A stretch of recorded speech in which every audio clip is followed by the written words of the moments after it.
Genetic engineering is a process where scientists take genes from one species and force it into the DNA of other species. Every single independent study conducted on the impact of genetically modified food shows that it damages organs, it causes infertility, it causes immune system failure, it causes holes in the GI tract, it causes multiple organ system failure. The whole concept of genetically modified organisms is throwing a monkey wrench in the life on this planet. What if we could produce more yield on the same amount of land, squeeze more water from a single raindrop, conserve natural resources while caring for the environment? Monsanto is the company that told us that PCBs were safe. They told us that Agent Orange was safe. They told us that DDT was safe, and now they're in charge of telling us if their own genetically modified foods are safe. The reason why we have 170 million acres of genetically engineered corn and soybeans and cotton and canola oil and sugar beets in the United States is because it doesn't have to be labeled. The first genetically modified animal, a salmon, may soon be approved for human consumption. Both these fish are 18 months old, but the larger genetically engineered Aqua Advantage salmon grows twice as fast as the regular salmon. There has not been sufficient animal health testing, human health testing, or environmental impact testing of these new transgenic fish. Basically, they've taken agriculture and built an industrial model which doesn't fit nature. So instead of changing their agricultural model to accommodate what is natural, they're changing nature to accommodate the industrial model. If you have an organic corn crop that sits next to a genetically engineered corn field, and it happens to tassel at the same time, and it happens to be downwind, you're going to get your crop contaminated.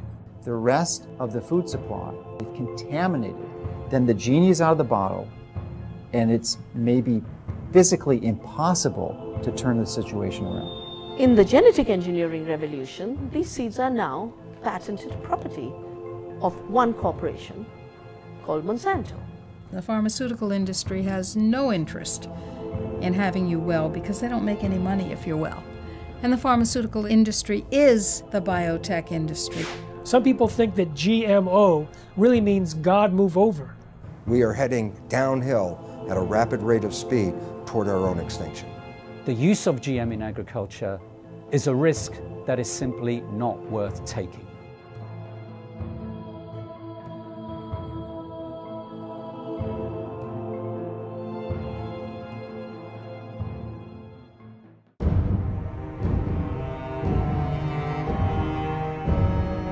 Any scientist that looks into the research or the lack of research on the safety of genetically engineered food comes to the conclusion that these foods should not be on the market. They need another decade or two of research.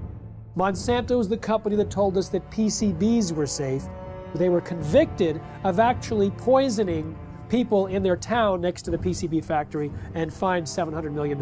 They told us that Agent Orange was safe. They told us that DDT was safe, and now they're in charge of telling us if their own genetically modified foods are safe.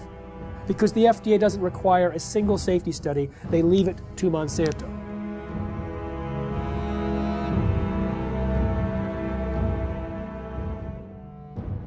I know Monsanto, as one of the officials of the organization said, we're here to make money. And that's not just Monsanto, that's a lot of food industries. Their job is to make money for the investor.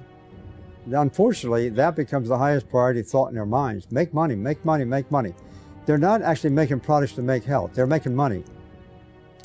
And so they tend to overlook the health consequences. I think that is a ridiculous sort of approach to the problem. There should be some responsibility being assumed by the producer that when they're producing food, they have a reasonably good assurance that it's a good quality product. That should be the highest priority thing. And then if they can make money with that, fine and dandy. But unfortunately, it's usually the other way around.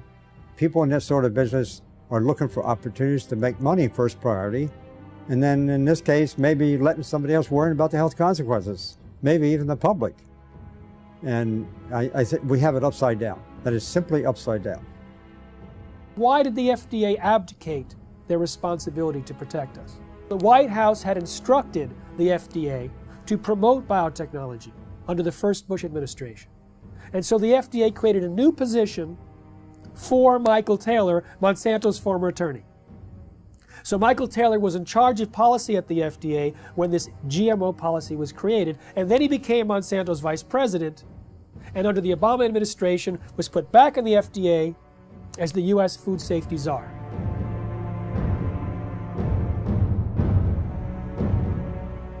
In reality, the overwhelming consensus among the scientists at the FDA were not only that GMOs were different, but that they were inherently dangerous, that they might create allergies, toxins, new diseases, and nutritional problems. They had urged their superiors to require long-term study, and when they saw drafts of the policy coming back to them, they were angry and urged their political appointees to change course. But Michael Taylor and the political appointees ignored the science, ignored the scientists, denied the existence of their concerns, and set forth a policy that allowed GMOs to be put on the market in a way that creates unprecedented risk for human beings and the environment. The FDA is composed of smart people, but they're smart people with a conflict of interest. They're smart people who make their decisions based on what will support their financial needs or their academic needs, not what makes scientific sense. What you can do with GMOs is basically engineer food in ways that make it most profitable from the company's perspective. But from the company's perspective, whatever negative aspects of that might exist are simply irrelevant. And more than being irrelevant, the company is motivated to try to suppress knowledge about those negative aspects. The company is motivated to try to suppress government attempts to regulate in relation to those negative aspects. The company is motivated to try to infiltrate government and lobby government. I mean, when you look at the Clinton administration, Bush Sr., Bush Jr., and Obama, you look at various high-ranking positions in the administrations of all of those presidents, you find people who have worked for Monsanto. Most people don't realize that Monsanto has been around for about a century. They've acquired lots of resources, and they are very clever and sophisticated. They know how the game works. They understand lobbying. They understand bribery. They have been effective at essentially stacking the political structure, the federal regulatory agencies in their favor, to the point that it's almost physically impossible to pass any type of federal regulations or legislation, because the people who make those choices have been in the revolving door of Monsanto. They either previously worked for them or they're paid consultants for them. The governments now, wherever they are dependent on corporations. Who are these governments? Who are these companies? Corporations. Telling people what to do, what to eat, what to feed their children. We are people, we're the children of God. We have constitutions, we have our constitutional rights to eat and feed our families that nature produces. They say, no, we don't have that right. In fact, we're going to force that on you. It's the FDA and the USDA who helped lead the charge for these new food safety bills. There's nothing in those bills to protect you. It's there to protect the genetic engineering industry. And unfortunately, if we don't stop this, you won't see organic farmers. The laws in the bills currently are so strict, so arbitrary, that if you are a small organic farmer, you can't meet their requirements for safety. As a result, you'll go out of business. Not a single human being on earth gets up and says, boy, I can't wait to go to the supermarket and buy a GMO food. And why is that? That's because after 30 years and hundreds of billions of dollars of public and private investment, they haven't been able to come up with one thing in this food that actually helps the consumer. No better taste, no lower price, no more nutrition. Nothing. Zip. Zero. Nada. 85% of all the genetically engineered crops in this country and around the world are designed so you can soak them with weed killers, toxic herbicides. And who are the big companies that do this? Come on, you know who they are. Monsanto. Anybody? What? Who else? DuPont, Dow Chemical, Syngenta, Bayer. What kind of companies are these? Chemical companies. As the chemical seed package has spread, and now with genetically engineered seed that originally was free in India because it belonged to the farmers, or was low cost because it was released from the public sector universities that did seed breeding. In the genetic engineering revolution, these seeds are now patented property of one corporation called Monsanto. They take genetic material, either DNA or RNA, and insert it using very sophisticated techniques and create an artificial life form, a transgenic species that is impossible to reproduce in nature because the reproductive organs don't match. And as a result, once this form is created, here's the danger. It can cross-pollinate, it can contaminate the traditional crops. Percy Schmeiser was a farmer in Canada who was contaminated by Monsanto's genetically modified seed. Well, he realized he'd been contaminated because he used some of this herbicide to kill off weeds around utility poles on his property. When he saw some of the seed did not die from the application of glyphosate, he knew it must be genetically modified. Well, he didn't do anything to purge his property of that contaminated seed. It would actually take 3 years of taking your crops out of use before you could completely purge them of the genetically modified seed. He decided he didn't want to do that because that would be costly. So he saved his seed for planting the following year, and Monsanto said, well, you now knew that you had genetically modified seed. You saved it for planting a second year. That's infringement. They sued him for patent infringement. It went all the way up to the Canadian Supreme Court.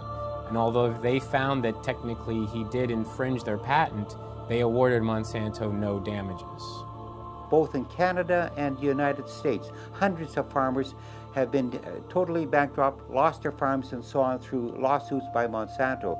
So there's a real fear. Now we call it the new fear, a fear culture amongst farmers, where a corporation now, through the rights of patents on a gene, have which is inserted into a seed to make it resistant to a chemical or whatever, is that they lose their rights to use their own seeds or plants. So it's total control eventually that farmers have to go back to a corporation like Monsanto each year to buy their seed because they're no longer allowed to use their own seeds. So as a victim, you basically have to pay for your lawsuit, your damages, and so on. So farmers become victims and they have done nothing wrong because they were contaminated by a neighbor, by whatever means, by pollen flow, by seeds blown in the wind, transportation, and so on. So it doesn't matter how it happens. If you are contaminated, it's over and it's over. It's inevitable that someone who does not want to use their seed will become contaminated. Even the United States National Organic Program standards acknowledge this when they say you won't lose your organic certification if you're contaminated up to a certain percentage, as long as you take efforts to try to avoid that contamination. Monsanto has said that it's the responsibility of an organic farmer to use large portions of their own property to set up buffer zones to try to decrease the likelihood that they'll be contaminated by their neighbors. But that's quite perverse when it's their seed that's the new entrant into the neighborhood. In the mid-90s, the UK government gave about $3 million to a scientist to figure out how to test for the safety of GMOs. That scientist was Dr. Arpad Pusztai, the world's leading expert in his field. He worked at the top nutritional research laboratory in the UK, one of the best in the world. He had about 20 or 30 researchers working with him in 3 different institutes, and his protocols that he was designing were supposed to be implemented into EU law as requirements for the safety assessments of any GMOs to be introduced into Europe. He took a potato that was genetically engineered to produce an insecticide and fed one group of rats the genetically engineered potato. He fed another group of rats natural potatoes, and a third group of rats natural potatoes, plus their meal was spiked with the same insecticide that the GM potato was engineered to produce. So you have GM potato, natural potato, and natural potato plus an insecticide, and all three had a complete and balanced diet as well. We measured all sorts of things, growth, for example, how these young animals were growing, what happened to their inside, and what happened to their immune system. And it became clear that the GM had a slower growth. It had problems with internal development of its organs, and it certainly knocked out the immune system. Only the rats that ate the GM potato got sick. They had potentially precancerous cell growth in their digestive tract, smaller brains, livers, and testicles, partial atrophy of the liver, damaged immune system in 10 days. What was the cause of that damage? It was not the insecticide, because the group eating the insecticide did not have the problem. It was understood that it was the process of genetic engineering itself and the unpredicted side effects that caused this profound damage to every system and organ studied.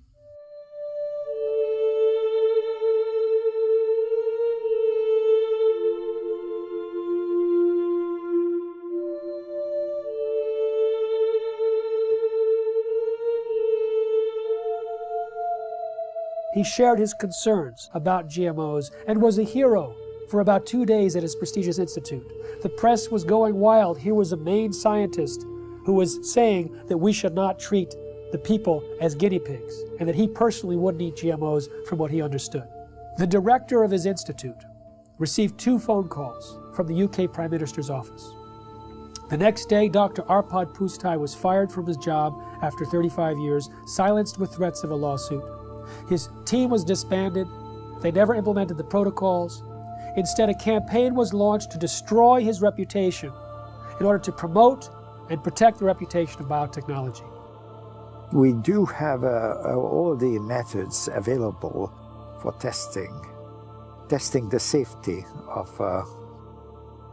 GM crops. It will be unforgiven by humanity.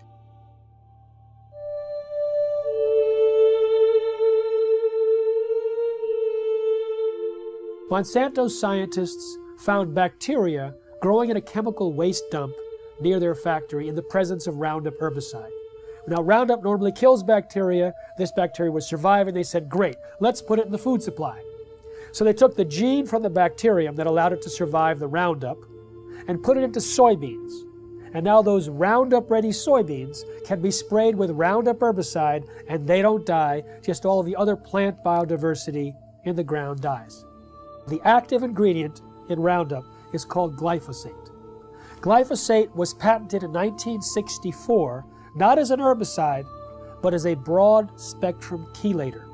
It hugs a lot of different minerals that are needed and does not allow the plants to access them. It also destroys some beneficial microorganisms in the soil, which normally provide nutrients to the plant. It also promotes pathogenic organisms in the soil, which then overrun the plant. And so it creates weaker plants, stronger disease, and the disease does the killing. Now, what do the livestock in the United States eat?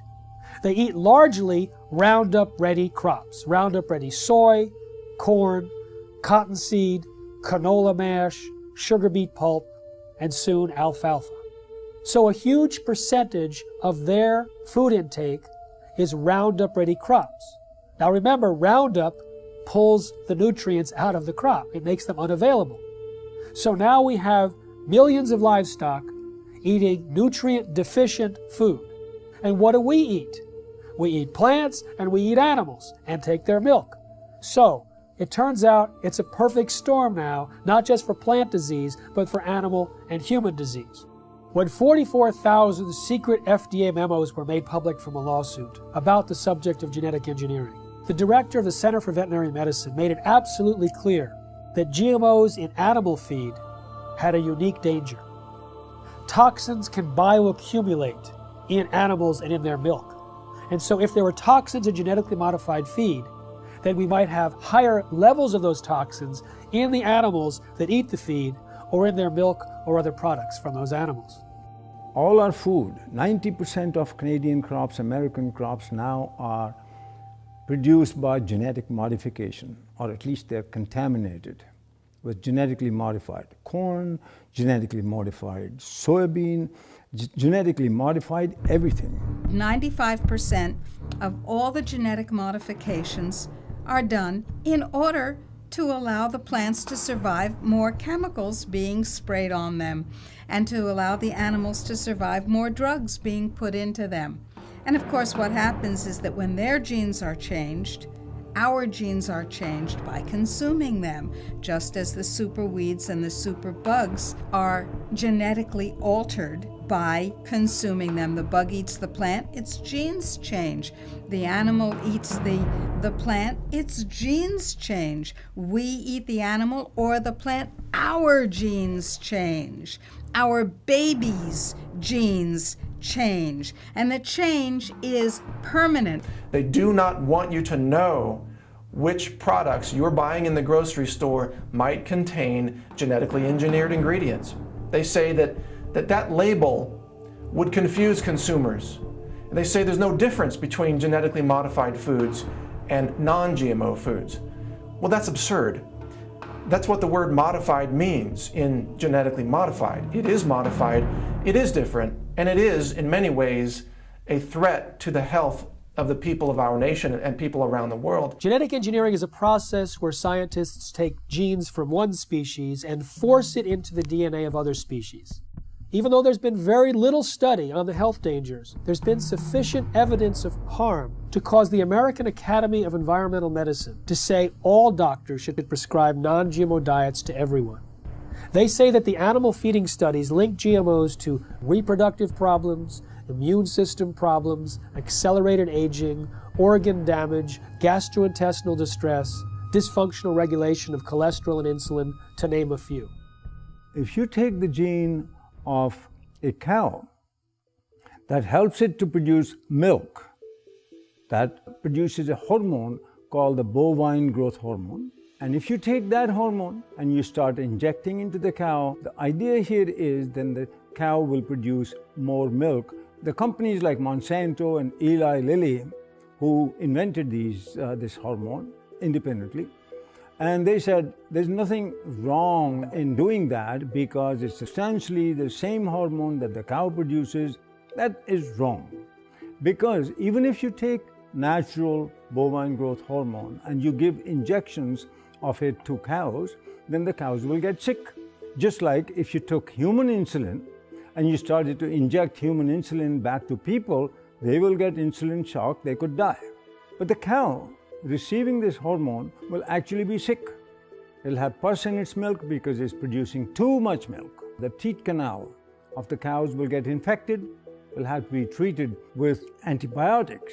When the Canadians were evaluating bovine growth hormone, the senior scientists there testified before the Senate that Monsanto had offered them a bribe of $1 to $2 million to approve RBGH without further study. They say documents were stolen from a locked file cabinet in the government's office, that they were being pressured to approve the drug, which they thought was of questionable safety. What we have is rigged research, hijacked regulatory agencies where many people at the agency, at the FDA, that was approving this bovine growth hormone were from Monsanto. Monsanto's former attorney, 2 former researchers. In fact, Richard Burroughs, who was an independent veterinarian working at the FDA, he was fired. He was told he was slowing up the approval process. Well, he sued and was reinstated back at the FDA, but during the trial, his boss admitted that the whole thing was a setup to get him out. He was in the way of the approval of bovine growth hormone. In the U.S., there's evidence that articles have been published that scientists who do any research on that possibly could show negative results of genetically engineered crops are harassed.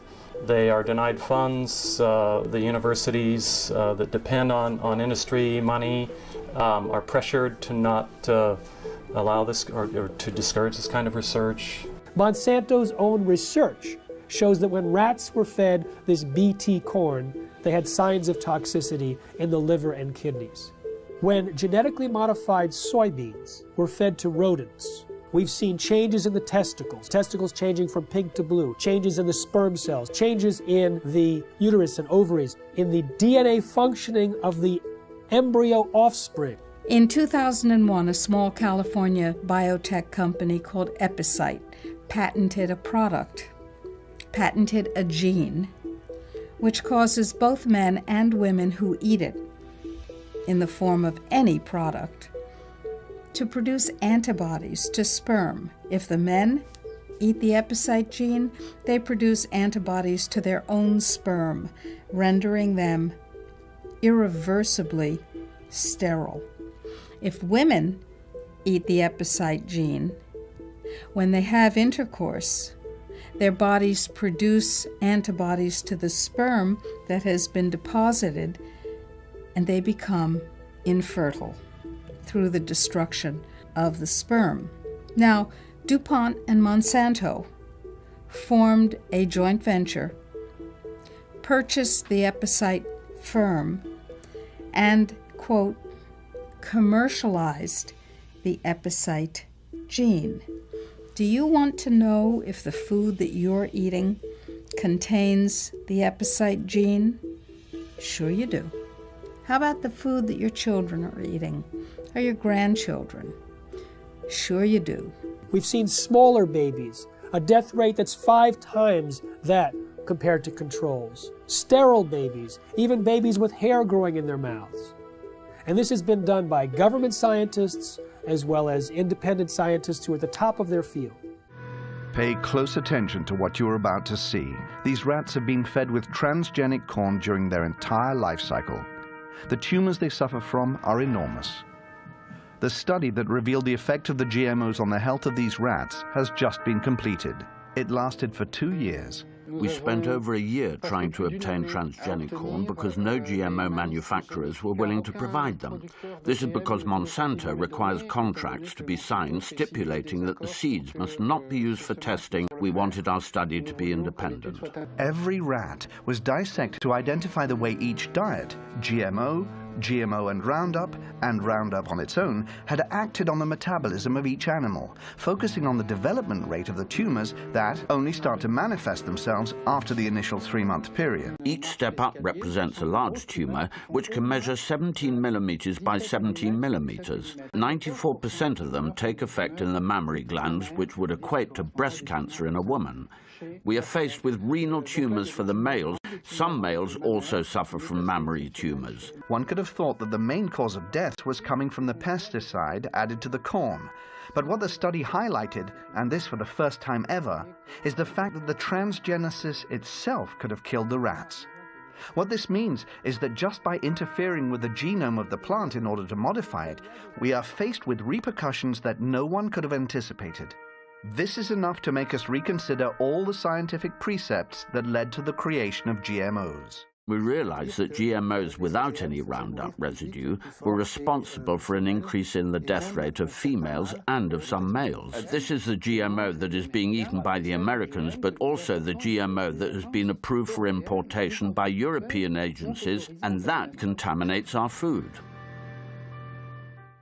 When they allow animals to graze on the cotton plants after harvest in India, for years and years there was no problem.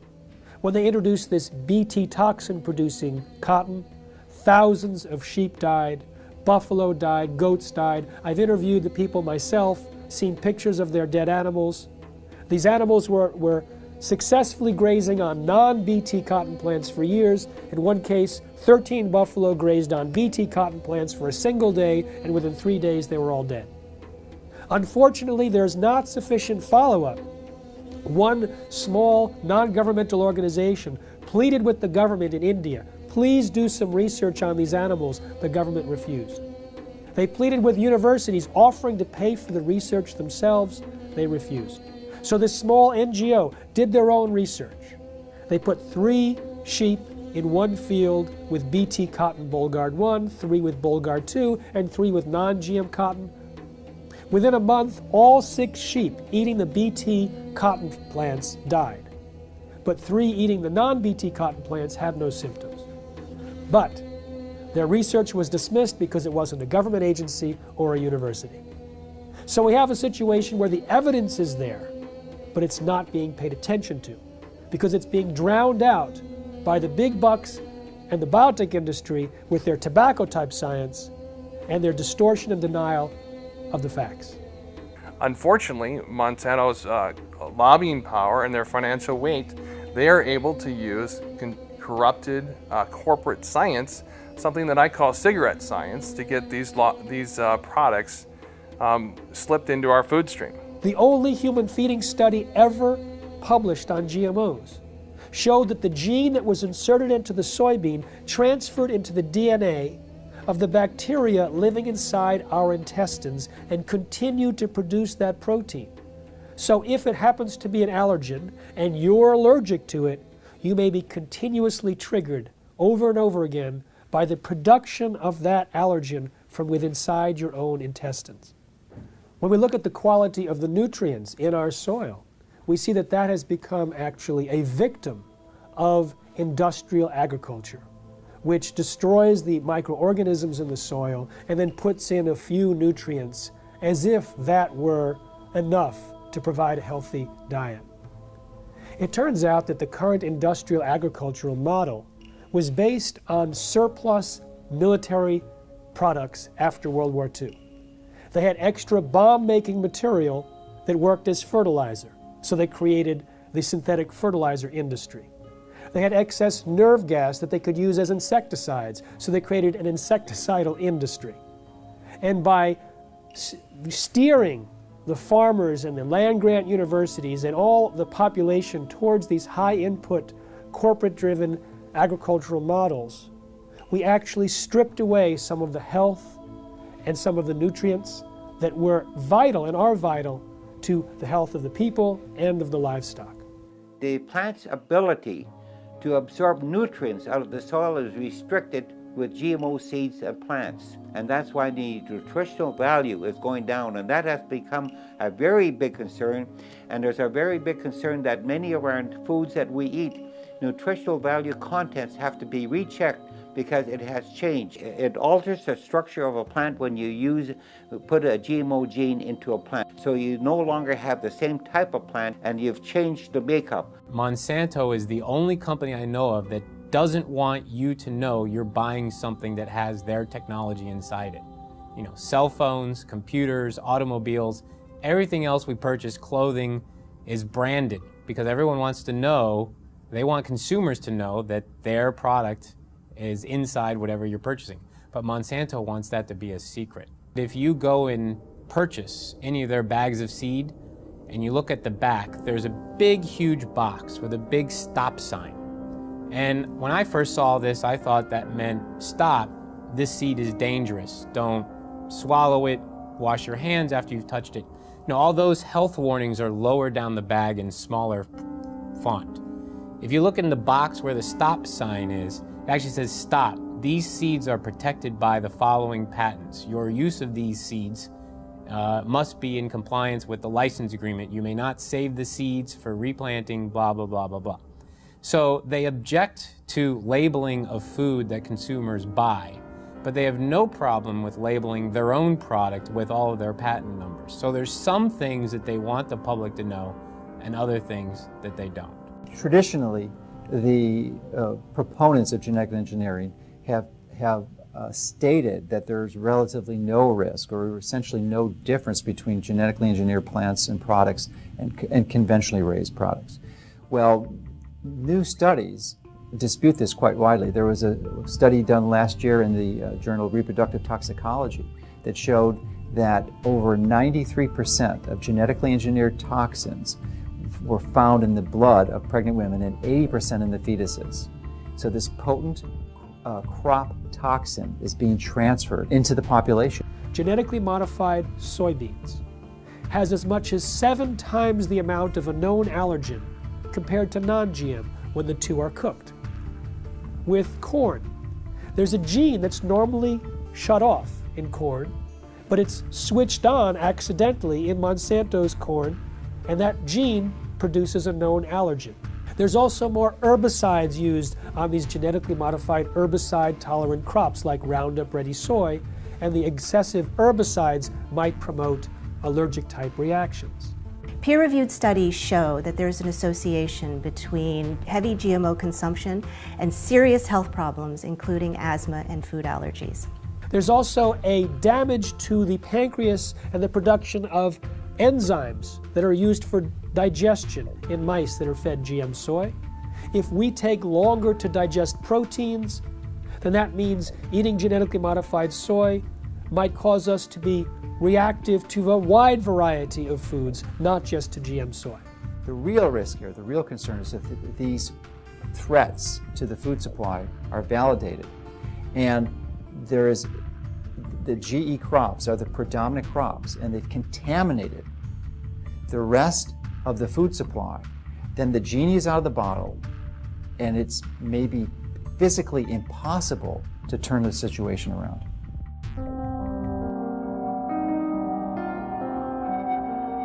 There has been no long-term research on the concept or consequences of what this genetic modification does, not just to us, but to the environment.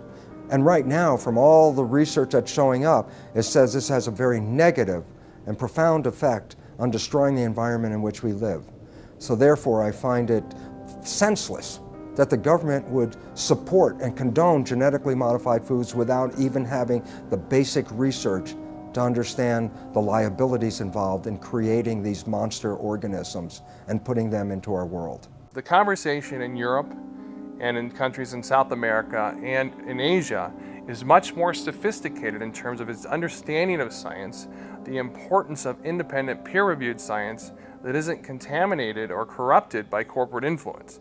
Here in the United States, you know, the birthplace, the bedrock of the free market system and democracy, we are having our rights corrupted by corporate influence. The major impact that Monsanto has, their ability to get their products approved with minimal scientific oversight and minimal review of these products for human health testing is really an abomination. The entire scientific foundation underneath genetically modified organisms is false because organisms are not genetically determined. And when we understand that, we recognize that the only way to create crops that will benefit humanity is to understand nature herself and learn to live in harmony with it. And this is a completely different approach than humans have had for the last couple hundred years, where we always thought, oh, humans' job was to control and dominate nature. In that process, we are now leading the world into the 6th mass extinction of life on this planet. 5 times in the history of this planet, life essentially got wiped out and started all over again. The 5 previous mass extinctions are attributed to things like comets or asteroids hitting the Earth and destroying the environment. We are now deep into the 6th mass extinction of life on this planet. We are losing species of organisms faster than even in the previous 5 mass extinctions. But the source of the problem is much closer to home than a comet or an asteroid. Science has recognized that it's human behavior that is undermining the web of life. Rather than trying to control nature, our mission is actually how to learn to live in harmony with nature. The FDA, which treats the American people as slaves, knows that if people knew the truth about how healing their foods can be and how dangerous the processed foods really are with all their chemical contaminants and their genetic modification, if people knew the truth, they would demand food freedom. They would demand access to healing herbal therapies and healing dietary supplements. They would demand that the FDA back down from its intimidation campaigns that have been leveled against producers of dietary supplements and herbal remedies and raw dairy products and so on. The people would demand that if they knew, and that is why they are kept ignorant under this campaign of disinformation currently being waged by the FDA. I've been vigorous in my opposition of these strategies that these large corporations use to use their influence for their benefit. And as a result of my positions, I'm frequently criticized by their own local networks, the skeptic networks and such. And they're also their ability, because they are so politically connected, to use the federal regulatory agencies to come after me personally, to file claims against, or statements against my company, and also to criticize me such that it can be viewed in most of the traditional media to skew the information, the truth of what we're saying. They twist the tables. It looks like we're the bad guys when actually nothing could be further from the truth. We're just seeking to help people understand what the true reality here is, and give them the tools to make that distinction and give them the right to know. In the early 2000s, Monsanto and the biotech industry vilified a scientist for his linking of Bt corn to a decrease in monarch populations. 2 years ago, another research paper came out confirming that yes, Monsanto's Bt corn and their Bt cotton products were actually reducing the habitat of monarch butterflies. Monarch butterflies are the canary in the coal mine on the prairies in the Midwest. Of the major impacts, the negative environmental impacts that these products are having. The large-scale cultivation of GMO crops can harm biodiversity in a number of different ways. One is that in the case where the crop is engineered to be tolerant to a herbicide, such as Roundup or glufosinate, then the application of high doses of these weed killers destroys the weeds upon which other organisms normally would be consuming. So the insect population is reduced, and then there isn't the insect population upon which the birds are also consuming.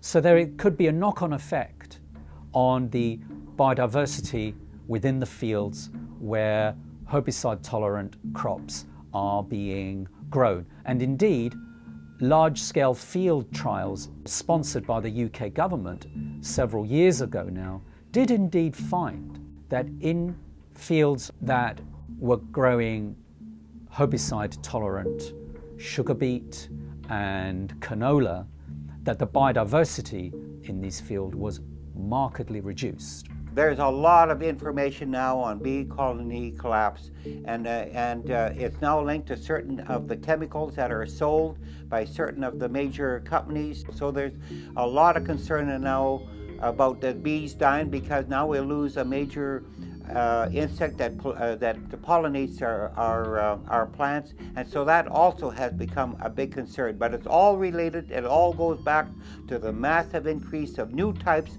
of more powerful chemicals, more toxic chemicals than we ever had before. And that's why we have many of our beneficial insects are being killed by these new types of chemicals. GM carries novel health and environmental risks, which we are now beginning to measure, both in terms of environmental impact and also outcomes in feeding trials, controlled feeding trials in animals. Then I feel that the use of GM in agriculture is a risk that is simply not worth taking. GM doesn't address root causes of problems in agriculture. At best, it is a symptomatic cover-up. No genetically modified crop can grow unless it's attached to some kind of a pesticide. Those pesticides, more and more, are in these plants. They may have killed the weeds, they may have killed the insects, but the product is still on the plants, and if it's washed off, then it's in the water, it gets into the lakes, it gets into the oceans, it's everywhere. And it's toxic, it causes cancer, it also causes endocrine disruption. That's a technical term for change of hormones. They don't even want to label that this is genetically modified. The milk is genetically modified, or the crop is genetically modified. They say, if we label that, we won't be able to sell it because people won't buy it. Of course, people won't buy it because people don't want it. We have thousands of different varieties of any given food crop you can mention. And by simply dipping in to this already existing reservoir of varieties of crops, resurrecting old crop varieties which have been displaced, could readily meet our food needs without having to resort to the risky procedures associated with GM. What is an herbicide-resistant crop It's a crop that you can spray the hell out of it with a toxic chemical and it won't die. It kills everything except that particular crop. And so you have the ability not only to sell the seeds to the farmer, you're going to sell them the companion pesticide. So you get two sales for one, and they're going to have to come back to you every year and get them because once you start applying these poisons on this scale, your farmland is so devastated that to convert to organic, for example, is economically difficult. The most comprehensive analysis of GMOs shows that they actually reduce yield. But sustainable technologies, they can increase yield by an average of 79%. What BT corn does and BT soy does and what Roundup Ready does is it decreases labor. It's labor saving, as if we need less farmers in this country. And we have a limited planet. So more people farming is the key to higher yields, not chemicals. GMOs are stealing the money away from these more appropriate technologies. We have more food per person than any time in human history. We have enough food grown to feed 11.3 billion people. What we don't have is the ability for people to access that food, and so it's not a silver bullet of increased yield that the biotech industry tries to sell us. The ISTAD report proved that organic and sustainable agriculture had the same and higher yields than conventional, chemical-intensive, genetically engineered crops. These herbicides are actually having a major impact in killing the beneficial soil microorganisms in the soil, which actually not only add to the yield gains, but also the nutritional value of these plants. Cotton production has increased in this country because of acreage, not because of the BT technology. Rice and wheat production increased in India because of irrigation acreage. Land and water account for it, not the seed and the chemicals. In fact, the seed and chemicals have created a scarcity. First, the new seeds had to be grown as monocultures, so you had less food. Today, we are importing pulses from Canada, from the United States. Very vital to a vegetarian diet. We're not growing pulses because our monocultures have no place for pulses. Pulses give you free protein. Pulses give you free nitrogen fixing. All of that was wiped out.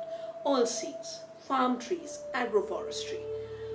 The water use of this so-called Green Revolution was 10 times more compared to equivalent farming systems. One huge problem with the GMOs is that they have completely blown out conventional breeding in our land-grant colleges. And we only in this country have 10% of the vegetable seeds that were available to our forebears 100 years ago. Our seed stock is going down the toilet, and we can't even use our land-grant colleges to breed in a standard way because there's no money for it. And that is a huge, huge, huge threat to the future of agriculture, to lose the skill of breeding standard, which is in fact what all that food you see on your grocery shelves, all those vegetables came from thousands of years of farmers sharing their seeds. As a result of the loss of beneficial soil microorganisms, not only have the yields gone down, but there has been a dramatic increase in the rise of crop diseases, which are infecting corn and soybeans in the U.S. We're sacrificing, our soil just because it's an easier way to farm, and trying to convince ourselves it's more economical, but it's not. I'm seeing neighbors' fields who've been doing this stuff for 15 plus years. They can't get rid of a lot of weeds now. These weeds are getting resistant to the glyphosate herbicide, so farmers are upping rates, more herbicide. But then all of a sudden that's not doing it anymore, so you have to switch herbicides. So now the soil is just more and more and more full of poison. So there's going to be more sickness in that field. It's going to be more susceptible to diseases, insects. It won't make it through drought periods as long. The same crops side by side, right across from each other. The natural plants are going to make more over time. And you have a soil that you continue to poison, nature's going to win. In 2006, Cornell University released a study on soil degradation that stated by the year 2050 that 30% of the land that's already cultivated will be unfarmable. Now, the thing about Roundup and glyphosate is that it stays in the soil for months or years. and it continues to cause the reduction of available nutrients and the promotion of these diseases. And so people like Dr. Huber, Dr. Don Huber from Purdue University, have identified more than 40 plant diseases that are on the rise in the U.S. because of the overuse of Roundup and other glyphosate-based herbicides. Now, it pulls these nutrients out of the food supply for months or years. According to Reuters, in 2007, there was about 184 million pounds of glyphosate herbicide used in the United States. Now, that's one of many, many years, hundreds of millions of pounds, which means hundreds of millions of pounds of nutrients have been tied up and taken out of the food supply. When we have a company like Monsanto that says, I don't care what nature says, I'll create the crops that I want, and we look at what happens, we see another step, another process in our own demise. This is a very powerful enemy, a classic David versus Goliath challenge. And there's the only way we have any approach, any possibility of ever winning this thing is if we work together as a cohesive group. The whole concept of genetically modified organisms is throwing a monkey wrench in the life on this planet. And until we change that, we are heading downhill at a rapid rate of speed toward our own extinction.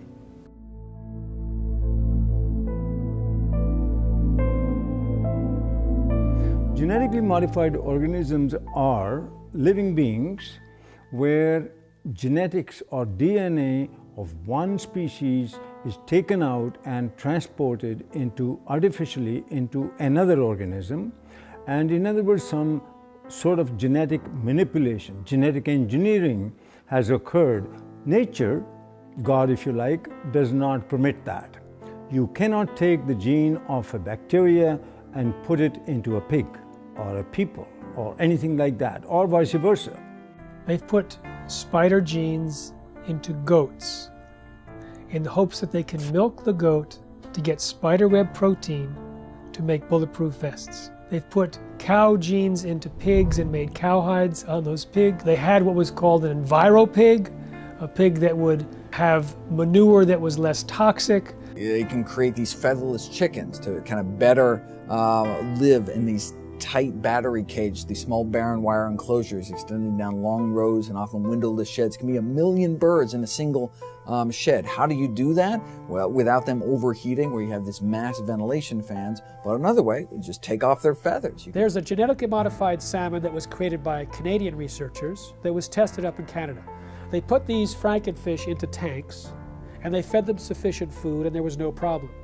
When they reduced the amount of food, the frankenfish freaked. They started killing and eating their neighbors. So what happens if the FDA approves these frankenfish and let's say they escape into the ocean? I don't know what's worse, the extinction of natural salmon or the roving of these frankenfish going around and killing and attacking other species and changing the whole ecosystem balance. They both have a mating advantage because they're larger, but they have a survival disadvantage. And it's that combination that, should a male transgenic fish escape into the wild, cause the rapid collapse and extinction of both transgenic and wild fish in as little as 50 generations.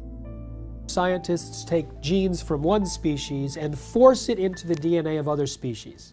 Now, the process itself creates massive collateral damage in the plant or animal, but they don't test for those changes and the side effects before they introduce, say, the crop into our food supply. DNA is the inherited material of life, and it is where genes are structured. So we inherit half of our DNA from our mothers and half of our DNA from our fathers. And within the DNA are the genes that encode for all the structures of the body. So the DNA is like a blueprint. Just like an architect has a blueprint for a building, the DNA is the blueprint for all the structures of the body. So when a gene is switched on to function, the information within that gene is being used to manufacture a protein. And that protein then builds the structure of the body. And then proteins in the form of enzymes carry out all of the chemical reactions of the body that constitute the living organism. When the GM gene is introduced into the plant, the genetic engineer has no control over where the GM gene integrates or splices into the DNA of the plant. And the effect of this is that the GM transformation process as a whole actually is very disruptive on the DNA structure and function of the organism. As a result, very unpredictable and potentially hazardous outcomes. Because if you disturb the balance of gene function, remember the gene function is controlling the structure and the biochemistry of the organism. If you disrupt the balance of gene function, you disrupt the biochemistry. And if you disrupt the biochemistry, you run the risks of creating novel toxins, novel allergies, as well as a disturbance to nutritional value. These types of outcomes resulting from the disruptive effect of the GM transformation process have been observed, are observable, and they're genuine. With our understanding of epigenetics, the new science of how environmental signals control our genes, we're introduced into the chemistry of where do the signals come from that select the genes and modify our genetic activity. Well, we used to say everything was due to the genes, but now we find there's a class of molecules called microRNA. They're very small RNA molecules, and they're found in all the cells. And these microRNA molecules are molecules that adjust the reading of our genes. And well, a new understanding has been found about the microRNA molecules. And when we eat food, the microRNA from the food is picked up by the digestive system and not broken down. The microRNA is taken into our own body intact. And now what they followed is the microRNA from food ends up in our own cells, like in our liver and other cells in our body. And these microRNAs still have the same function. They change our genetics and they change our readout of our genome.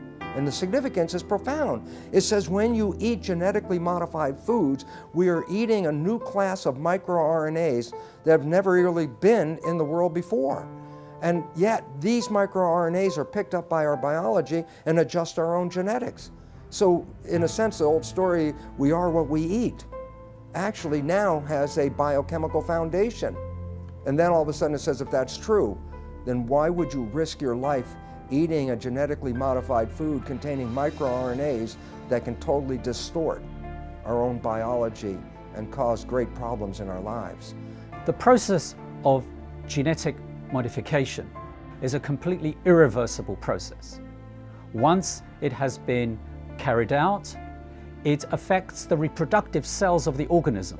So any effect you have, for good or for bad, is then passed down through the subsequent generations of that particular organism. And that's true for plants and animals, indeed for any genetically modified organism. And this now has to be understood because when we eat genetically modified foods, not only does it affect our own cells like that, but we also know that the bacteria in our gut that are required for our survival, we need these bacteria.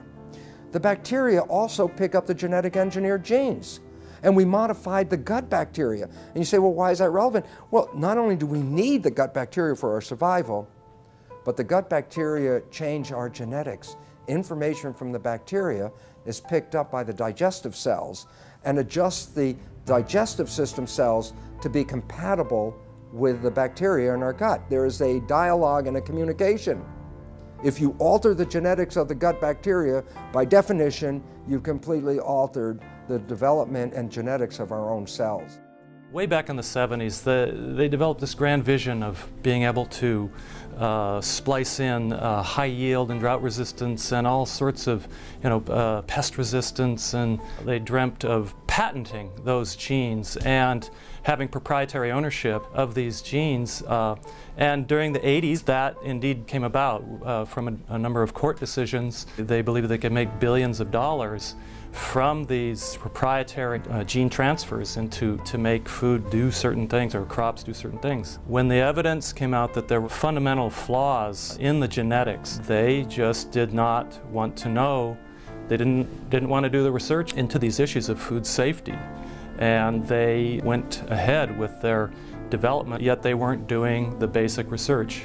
You see, GMOs are the product of an infant science. And now we are feeding that product to the entire population. And it's known to create unpredicted side effects. And no one is testing to see if the rise in all these diseases since GMOs were introduced in the mid-90s is caused or promoted by these GMOs. If Monsanto's patent on a gene, if that patented gene gets into any, and I'll use the term, higher life form. So what does that mean? Birds, bees, animals? And the question I have to ask, what about human life? If Monsanto's patent gene gets into you, gets into me, does that say they own me? Do they own you? These are all questions that that the courts and our governments will have to address. How far does the patents on genes on life go? There have been over 140 lawsuits filed by Monsanto against farmers, including against those farmers who wanted nothing to do with Monsanto's genetically modified seed. When you ask Monsanto whether genetically modified seed is natural, they have two answers, yes and no. And it depends on which side of Washington, D.C. they're talking. If they're at the FDA or the USDA, they say genetically modified seed is absolutely no different than natural food. It doesn't need to be tested, doesn't need to be labeled. The public doesn't need to know if their food's been genetically modified because it's no different. Then when they're on the other side of Washington, D.C. at the patent office, and the patent office is saying, well, you don't deserve a patent because your seed is no different than natural food. They say, oh no, it's not. It's completely different. We've invented something brand new. It's radically different and it's so inventive we deserve not just one patent, we deserve entire portfolios of dozens and dozens of patents. Because the United States was the only country in the world, still is, that allowed genetically modified organisms or any organisms to be patented. Up until then, living organisms or their products could not be patented. So the patent for insulin, genetically modified insulin produced in the E. coli bacteria, was given to Eli Lilly. Monsanto got it for RBGH, the bovine growth hormone. I have a book called Corrupt to the Core. In that book, I describe, by quoting from a published speech by a Monsanto executive, saying how they're going to control the whole world, not just by genetic modification, but they're going to take charge of the whole world by influencing the White House, the Whitehall, the French Parliament, and Canadian Parliament, and the Japanese Parliament. This is published information, how they're going to control the whole world.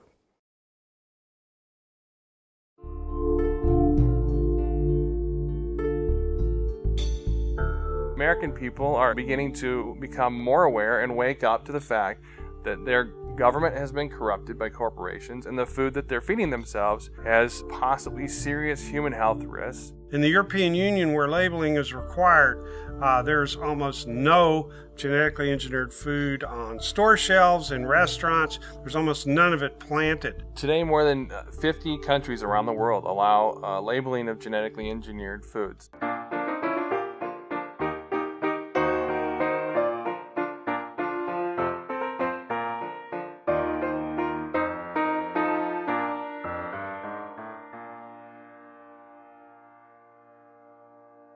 The FDA has received over 1 million comments from citizens demanding labeling of GMOs.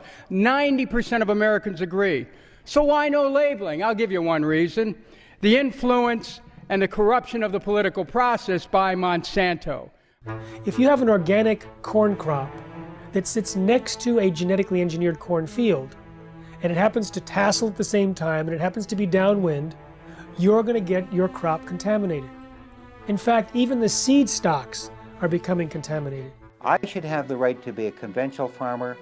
You should have the right to be an organic farmer if you're right. But if we have GMO farmers, you no longer, remember this, you no longer can have an organic farmer, you can no longer be a conventional farmer. You'll become a GMO farmer whether you like it or not. An expert in air pollution calculated how far corn pollen could travel in 24 hours, which is the maximum time that it can remain viable to cross-pollinate. It could travel under certain weather conditions over 500 miles. They want the public to sit down and not think about what happened before this piece of meat got on my plate. What happened before this glass of milk sat on the table? We have an ethical responsibility, I believe, not just to other humans and to the future generations. We have an ethical responsibility to all living creatures. We have increasing numbers of retarded and autistic and genetically damaged people among us. We have increasing numbers of lethal allergies and potentially lethal allergies that coincide with the introduction of genetically modified food. We have increasing amounts of autoimmune problems. We have increasing amounts of pretty much everything. The pharmaceutical industry has no interest in having you well because they don't make any money if you're well. And the pharmaceutical industry is the biotech industry, and it is the agrochemical industry. Thousands of doctors are now prescribing non-GMO diets to every patient. In fact, the American Academy of Environmental Medicine urges all doctors to do so. They evaluated the animal feeding studies and said that there's a causal relationship between GM feed and disorders. And they urged the government to put a moratorium in place on GMOs, and of course they're for labeling. My God, we are the sickest of the major countries in the world, and we're also becoming the dumbest of the major countries in the world. And the significance about that is, what a coincidence. This is the motivation of a government, and this is exactly where we are. A country like the United States has 20% of its GDP spent on healthcare costs, on trying to cure chronic disease. We're giving vaccines in children. We're giving all these other drugs, bad food, pesticides, hormones, everything getting into the system in animals and people. This is going to drive countries bankrupt. We're talking about people whose lives are either terminated through preventable diseases which were not prevented, through the toxification of their bodies by toxic food. Total population of the world is about 7 billion now. They're saying by 2050, the population will grow to approximately 9 billion. And these companies and the governments all over the world are saying the amount of food in the world will have to be increased to twice the amount. Biotech industry is promising to feed the world with crops that will have higher yields, even though it's not the amount of food right now that's the critical issue, it's access to the food. And access to the food is largely an economic issue. There's no shortage of food. This is purely due to corruption, because corrupt people in power won't let poor people have their share. Now, since GMOs were introduced, there has been a dramatic increase in infertility in the United States. But there's significant evidence both in laboratory animal feeding studies as well as livestock experience to point a finger at Roundup Ready crops as a potential cause. The newest information of a study just published a week ago shows that these toxins in the food have actually been associated with an increased intensity of obesity, and this is found in salmon and rats. And there are other suggestions that they produce long-term imbalances in fertility rates, in hormonal levels, and immune function, and the ability to digest foods. Big agricultural and chemical companies don't want to label GMOs. What these corporations say is that labeling GMOs will increase our food bills. What I say is if they're so concerned about our bills, then they need to focus on a bigger price tag, and that's our healthcare costs. And we're not just talking about the cost of medications here. How about the cost of missed work and lost productivity when parents have to rush their child to the emergency room or to a doctor's office? And for the children, how about the missed school and summer camp? We're talking about the emotional and societal cost played out over and over again, hundreds of thousands and millions of times over. So these companies that are promising us to have abundant food, bring prosperity, they're lying, and the governments are with them? I think if you really want to know the true story about what corporations are doing in our society, about the various harms and dangers that they present, you can't rely on mainstream media. You have to go deeper and you have to go further. That's going to be a very important piece in us moving forward. The fact that we do have those sources of investigation that are not beholden to corporations or corporate media, and that we do have a mechanism in the internet for disseminating them broadly. We have this sort of common enemy that has allowed the profession, the healthcare professionals and the journalists and a whole variety of individuals and media sources who you wouldn't think would be aligned, and typically many of us have disagreements on certain issues, but we've all come together to realize that this is a very powerful enemy, a classic David versus Goliath challenge. And there's the only way we have any approach, any possibility of ever winning this thing is if we work together as a cohesive group. So what you see is Monsanto genetically contaminating crops, monopolizing seed and destroying biodiversity, turning farmers into serfs through this indebtedness, corrupting government, undermining law and regulatory process, and worst of all, polluting scientific knowledge. They're polluting genetically, they're polluting politically, and they're polluting epistemically. They're even stealing our minds. Through the food we eat, through the television and programming and the news media we receive, that information alone constitute what you might call the nocebo information. That negative information about the world is causing us to become sick. The food we eat exacerbates that same problem. We are living in a situation where we must take back our own power.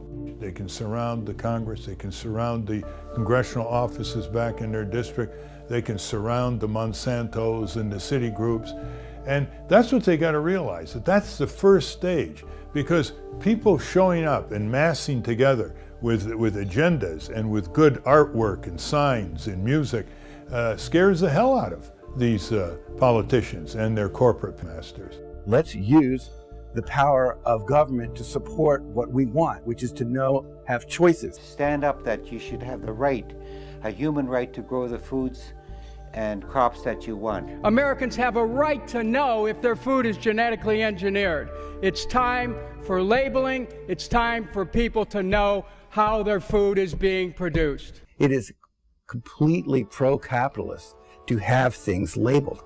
That's where you know what you're getting. And if the consumer over and over and over again says they want to know, they want the choice. But producers are freaked out because the choice is not going to be for them.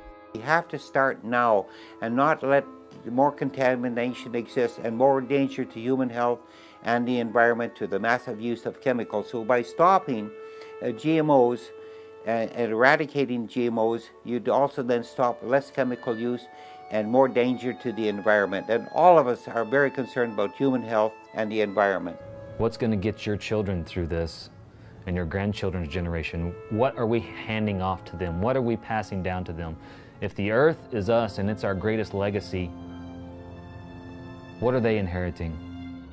And if you care about what you put in your body, you'll create as much of your own food supply as you can while you still can. Save seed, grow heirloom foods without any chemicals.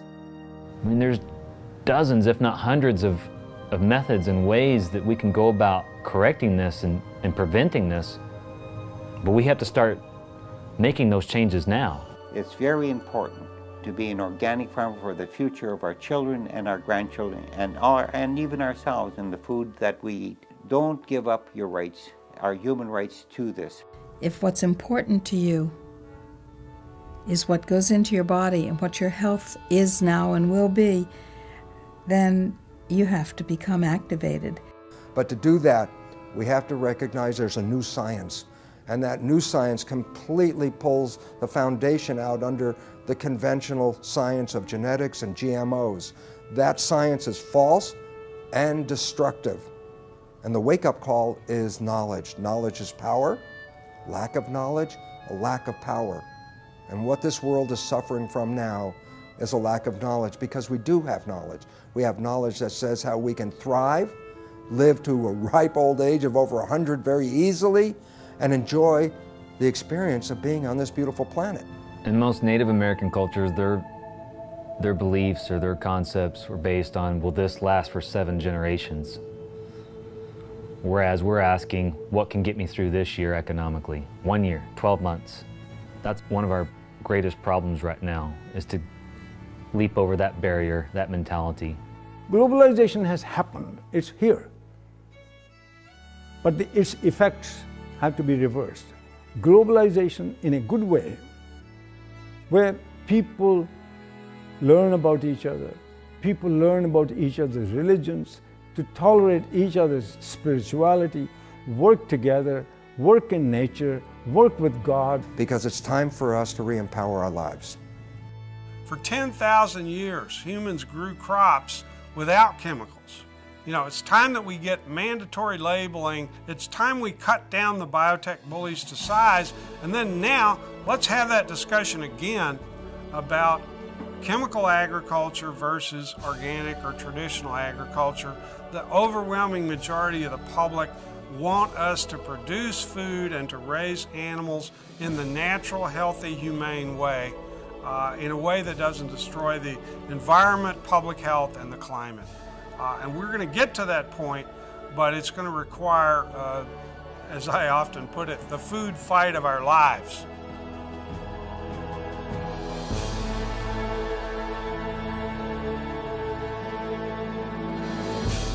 I'm looking at the food that's in the grocery store. They say it's safe, everybody eat more. On second thought, I don't really know if it's made with those GMOs. So I'm looking for the non-GMO label. Before I bring it home, I'll put it on the table. I wanna know if it's verified, so I don't harm myself with genetically modified.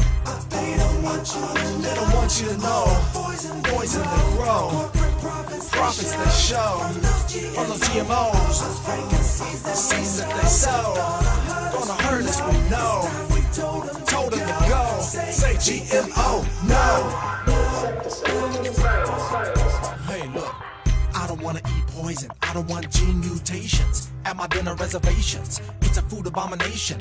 What they're doing to this fast food nation. They take artificial gene combinations, inject them in seed variations so they can grow their frankenfood imitations while the side effects cause medical patients. Keep the profits alive while they're spraying all the food with name brand herbicides. And all the while they're spreading their lies. Monsanto destroy our farmers' lives. And the FDA just keeps it all going, saying it's safe even though they all know it's just poison, stealing away your life. And that's what you eat, but genetically modified. They don't want you to know. Poison they grow. Profits they show. GMO, no. Seeds that they sow. Gonna hurt us, we know. Told them to go. Say GMO, no. FDA scientists said that GMOs might create allergies, toxins, new diseases, and nutritional problems. Allergies, toxins, toxins. And they said, no testing necessary. No testing necessary. GMO safety, that's a corporate myth. If you don't believe me, listen to Jeffrey Smith. He's the man with the plan, gonna do what he can to help us all get those GMOs banned. But we need you to lend a hand, take a stand against this food stand. It's a mission for the health condition worldwide, cause we don't wanna live genetically modified. No testing necessary. No insecticides. Living inside us, No testing necessary. No insecticides. Living inside us. Don't eat food unless you know what's in it. Don't believe the propaganda, the press will spin it. Affects everybody, we all up in it. Stand up to Monsanto, tell him, oh no you didn't. Reject frankenfoods in the store. Demand honest labels so we can be informed. We have a natural right to know what we buying. Just say no to GMO before our farms start dying. Just say no to GMO. These corporate crooks are lying. Just say no to GMO. This time we're not complying. Just say no to GMO. We just not buying it. Just say no to GMO. No testing necessary. No insecticides. Just say no to GMO.